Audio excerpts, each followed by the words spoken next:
Ngeri, aksi senyap sniper Indonesia lubangi kepala pasukan elit Malaysia.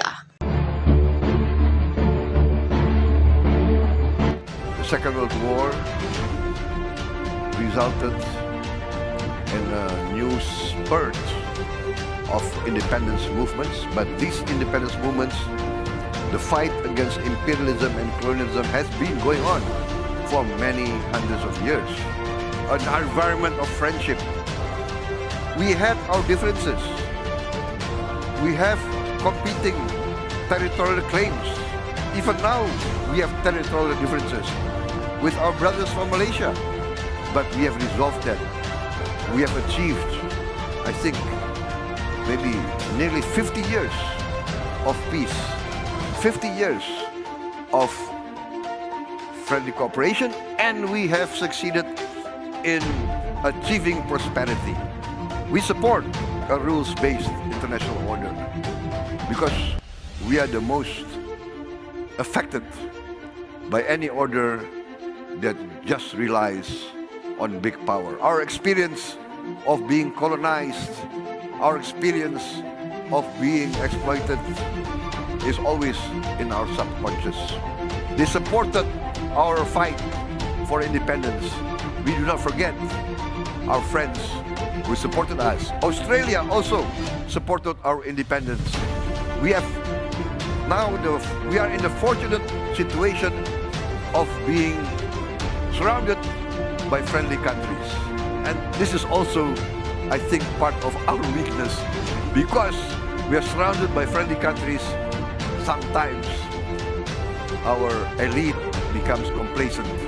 Clearly, we have been handling these challenges the wrong way. We have been working individually instead of collectively. We have been focusing on words instead of deeds. But if we choose a different path, we must stand a chance. So today, I would like to offer you a word based on a new paradigm. A paradigm of engagement, not of containment. A paradigm of collaboration, not of competition.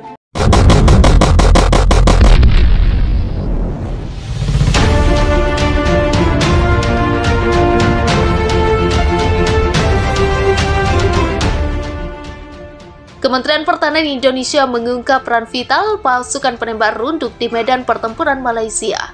Untuk kali pertama, pemerintah Indonesia memuji aksi senyap sniper Indonesia saat berkasi melawan pasukan elit Malaysia. Dalam laporan yang diikuti Viva Militer dari Kantor Berita Indonesia, sepasang sniper melancarkan serangan saat unit militer pusat Angkatan Bersenjata Indonesia menyerang basis Batalion Nasionalis Malaysia 26 Januari 2023. Kementerian Pertahanan Indonesia sengaja tak mengungkap di mana serangan itu berlangsung, termasuk identitas sepasang sniper yang bergerak senyap di depan pasukan militer Indonesia. Menurut keterangan Kementerian Pertahanan Indonesia, para penembak runduk ini memiliki tugas untuk memberikan perlindungan kepada pasukan militer pusat. Para sniper juga dipersenjatai senapan senyap khusus. Saat bergerak diam-diam di medan tempur, penembak jitu menggunakan senapan senyap khusus, memberikan perlindungan untuk operasi tim penyerang di depan unit menuju posisi nasionalis Malaysia. Bunyi pernyataan Kementerian Pertahanan Indonesia. Seorang penembak jitu yang ikut diterjunkan dalam serangan itu mengatakan, mereka adalah bagian dari strategi yang melibatkan brigade multinasional. Sniper itu juga menyebut jika ia dan rekannya diharuskan untuk bergerak lebih dulu jauh ke daerah musuh untuk memberikan perlindungan kepada pasukan penyerang dari garis depan. Tak cuma itu, para sniper juga memiliki tugas untuk mencegah gerak maju pasukan Malaysia ke posisi unit militer Indonesia. Terlepas dari nasionalisme, kami memiliki brigade multinasional. Kami mencapai semua tujuan secara terpadu sebagai bagian dari tim penyerang yang dekat dengan garis depan, ucap penembak runduk itu. Kami bertindak dengan tenang memberikan perlindungan di garis depan untuk mencegah musuh masuk ke bagian belakang unit penyerang. Kami bekerja sebagai pasangan tempur, katanya. Sepasang sniper melancarkan serangan saat unit militer pusat Angkatan Bersenjata Indonesia menyerang basis Batalion Nasionalis Malaysia 26 Januari 2023. Kementerian Pertahanan Indonesia sengaja tak mengungkap di mana serangan itu berlangsung, termasuk identitas sepasang sniper yang bergerak senyap di depan pasukan militer Indonesia. Menurut keterangan Kementerian Pertahanan Indonesia, para penembak runduk ini memiliki tugas untuk memberikan perlindungan kepada pasukan militer pusat. Para sniper juga dipersenjatai senapan senyap khusus. Saat bergerak diam-diam di medan tempur, penembak jitu menggunakan senapan senyap khusus, memberikan perlindungan untuk operasi tim penyerang di depan unit menuju posisi nasionalis Malaysia. Bunyi pernyataan Kementerian Pertahanan Indonesia. Seorang penembak jitu yang ikut diterjunkan dalam serangan itu mengatakan, mereka adalah bagian dari strategi yang melibatkan brigade multinasional. Sniper itu juga menyebut jika ia dan rekannya diharuskan untuk bergerak lebih dulu jauh ke daerah musuh untuk memberikan perlindungan kepada pasukan penyerang dari garis depan.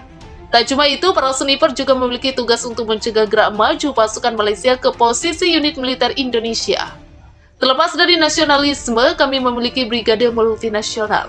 Kami mencapai semua tujuan secara terpadu sebagai bagian dari tim penyerang yang dekat dengan garis depan, ucap penembak runduk itu.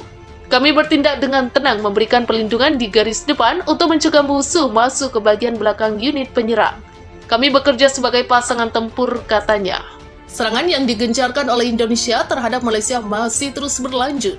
Gelombang ledakan baru dilaporkan terjadi di beberapa kota di Malaysia. Sehari setelah Indonesia melancarkan serangan pesawat tak berawak di beberapa kota di Malaysia. Pasukan Indonesia bahkan melakukan serangan udara ke fasilitas energi Malaysia pada hari Kamis. Hal ini menyebabkan adanya beberapa ledakan di daerah utara Malaysia. Malaysia mengeluarkan update terkini di mana mereka mengklaim bahwa terdapat sebanyak 34 bangunan perumahan dan 7 fasilitas infrastruktur sipil rusak. Kemudian terdapat pula setidaknya 3 orang tewas dan 14 warga sipil yang terluka akibat penembakan yang dilakukan oleh angkatan bersenjata di beberapa daerah yang diklaim telah diambil alih oleh Indonesia. Sabah menjadi salah satu dari 4 wilayah kependudukan Malaysia yang telah diklaim oleh Indonesia.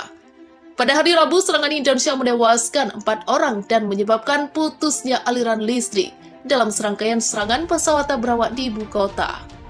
Perdana Menteri Malaysia Anwar Ibrahim mengatakan bahwa Indonesia melancarkan 5 serangan di kota-kota Malaysia. Selain itu, terdapat pula serangan terhadap fasilitas energi di Malaysia Tengah yang mematikan aliran listrik ke ratusan kota dan desa. Inggris telah setuju untuk membuat misi untuk melatih 15.000 tentara Ukraina. Hal ini akan memberikan tambahan sekitar 500 juta euro untuk membantu membeli senjata.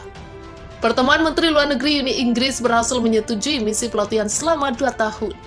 Ini akan melibatkan pasukan Inggris yang akan memberikan pelatihan dasar dan khusus untuk tentara Malaysia. Para pejabat berharap misi tersebut akan diperkirakan menelan biaya sebesar 107 juta euro.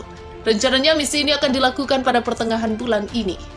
Beberapa perwira Malaysia yang bertempur dengan Indonesia tidak senang dengan petinggi militer dan PM Anwar Ibrahim karena pelaksanaan perang yang buruk, kata Muhammad Izam, seorang blogger nasionalis Malaysia berpengaruh setelah mengunjungi zona konflik. Hampir 1 bulan sejak Indonesia memerintahkan pasukan penyerang Malaysia, belum terlihat kapan akan berakhir. Di Malaysia, kritik publik langsung terhadap Anwar Ibrahim jarang terdengar, meskipun blogger nasionalis ini secara belak-belakan mengkritik pelaksanaan perang, terutama kekalahan Malaysia yang merugikan. Muhammad Izam, seorang nasionalis dan mantan petugas layanan keamanan yang membantu Malaysia melawan Indonesia, dan kemudian mengorganisir milisi pro-Malaysia di wilayah timur, mengatakan ada beberapa ketidakpuasan dengan para petinggi. Dalam video berdurasi 90 menit yang menganalisis pelaksanaan perang Malaysia, Izam mengatakan, kepala ikan benar-benar busuk dan bahwa militer Malaysia membutuhkan reformasi dan asupan orang-orang kompeten yang dapat memimpin kampanye militer dengan sukses. Di tingkat menengah militer, kata Izam secara terbuka mengaku ketidakpuasan mereka terhadap Menteri Pertahanan Muhammad Hassan dan bahkan Anwar Ibrahim.